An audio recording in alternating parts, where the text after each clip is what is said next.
धन्यवाद प्रार्थना जी, बहुत बहुत सुंदर बात। प्रार्थना जी, बहुत सुंदर। देश काल परिस्थिति के अनुसार बदलाव की क्षमता होना बहुत जरूरी है और इस महिला समिति का उद्देश्य भी यही है कि कुछ महिलाएं विज्ञान वाली हैं आपकी तरह, कुछ महिलाएं कला क्षेत्र की हैं, तो कला वाले भी विज्ञान के एस्पेक्ट को समझें और अंधश्रद्धा में शरीर को खराब ना करें, हमारे व्रत त्योहारों की वैज्ञानिकता को समझे।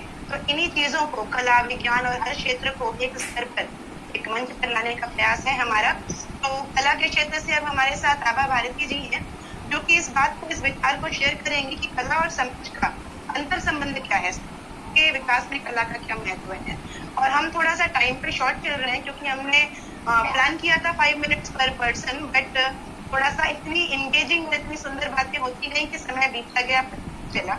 तो आभा जी आइए, आपका स्वागत है। और हम थोड़ा थोड़ा समय लेते हुए, थोड़ा सा आप लोग समय कर्टेल करते हुए, स्वागत है आभा जी। स्वागत है आभा जी। धन्यवाद। नमस्कार सभी श्रोतागणों, BBW मंच से जुड़े सभी मेरे छोटों और बड़ों को मैं हृदय से प्रणाम करती हूँ और उनका अभिवादन करती हूँ। मैं आभा भारती दिल्ली में शिक्षिका के रूप में कार्यरत हूँ और एज एन आर्टिस्ट आप सभी के समक्ष कला और समाज से संबंधित अपने विचारों को प्रस्तुत कर रही हूँ। कहते हैं साहित्य संगीत कला विहीन साक्षात पशु कुछ विषाणहीन।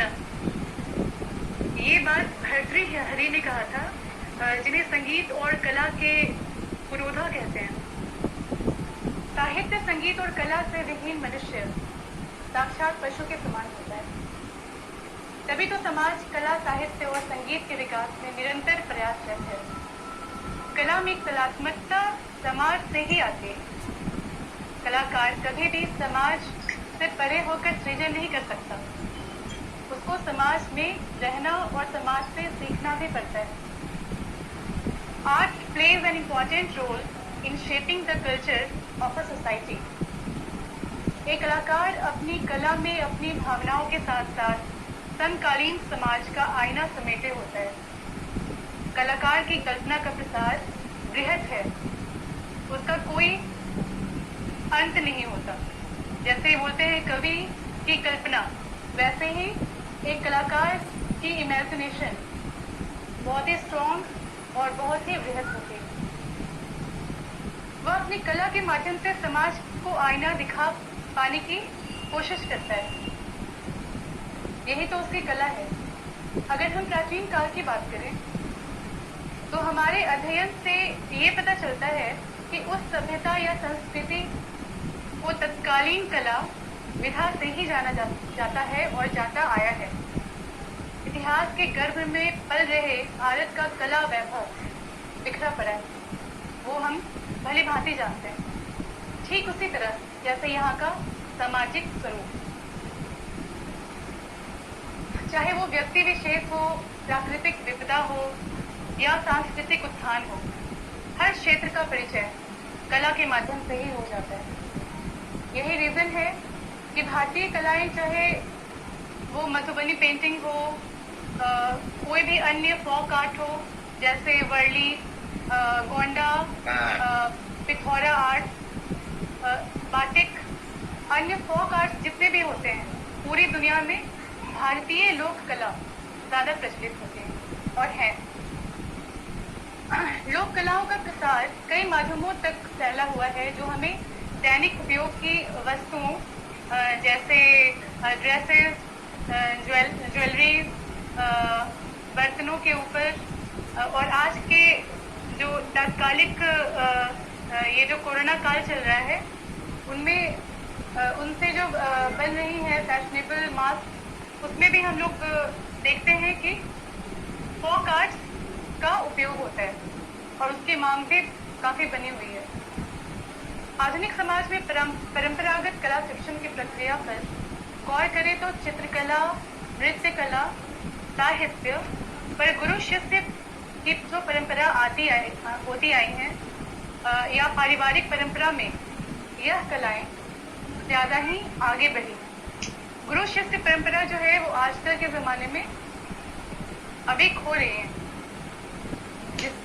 जिसका एक झलक भी देख सकते हैं कि आजकल स्टूडेंट्स को जो ज्ञान मिलता है वो अधूरा होता है।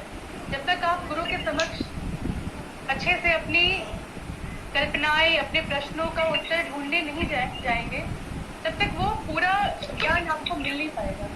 इसलिए गुरु शिष्य की जो परंपरा होती आई है शुरू से, वो बहुत ही मान्य है और हमें उस पर ही चलना चाहिए और बच्चों को भी यही सिखाना चाहिए। पारिवारिक परंपरा में यह कलाएं ज्यादा आगे बढ़ी हैं, जिससे कल्चरल डेवलपमेंट जो सोसाइटी में आई है वो देखा जाता है। स्पेशली समाज की महिलाओं को अपने ऊपर निर्भर रहने की क्षमता आई और उन्हें सम्मान मिला कला के माध्यम से। आप अगर पेंटिंग को देख लें या सिलाई को देख लें या कोई भी आर्ट, जैसे योगा भी होता है, योगा में भी कहीं ना कहीं आर्ट है और इससे वो इंटरेस्टिंग बनता जाता है।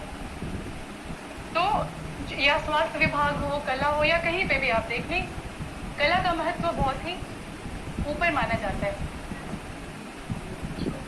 जॉरी सिस्टम, मेल डोमिनेटिंग फैमिलीज में रहने वाली जो सक्षम महिलाएं होती हैं, सक्षम महिलाएं डिप्रेस्ड, इनकैपेबल भी कहीं ना कहीं समाज में इनकैपेबल जो होते हैं, इमैच्योर पर्सन भी होते हैं, उनमें अगर कला का संयोजन होता है तो वो इनसे ऊपर उठ करके अपनी प्रतिभा को निखारते हैं और उन्हें समाज में प्रतिष्ठा भी मिलती है। इसलिए कला को महत्व हमेशा देना चाहिए। रचनात्मकता का संबंध साक्षर या शिक्षित होना ही नहीं है, ये इससे भी परे है, ये इससे भी वृहद है। इसको समझना चाहिए।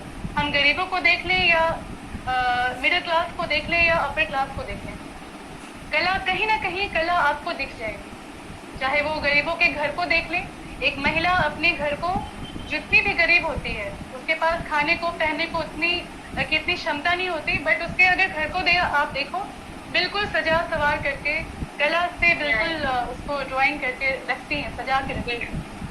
तो मेरे विचार से भगवान ने हर इंसान को कोई ना कोई गुण तो दिया ही है। कुछ इंस्टिंक्ट होते हैं तो कुछ सेल्फ डेवलप्ड होते हैं या कुछ इन्फ्लुएंस्ड भी हो सकते हैं। हमें उसे समझना और उसे निखारना होगा, तभी स्वयं के साथ समाज का भी विकास होता चलेगा। धन्यवाद। धन्यवाद। बहुत सुंदर बात। धन्यवाद आभा जी। मैं दर्शकों को बताना चाहूंगी कि आभा जी स्वयं बहुत अच्छी आर्टिस्ट हैं।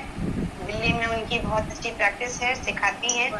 तो आपने अपने विचार रखे। कला का बहुत महत्वपूर्ण योगदान है समाज में, और सबसे पहले गुरु महिला जो होती है वो माँ ही होती है, स्त्री ही होती है। तो महिला समाज हमारा आपके आने से, आपके योगदान से और आगे बढ़ेगा। धन्यवाद। तो अब मैं बुलाऊंगी अनुराधा।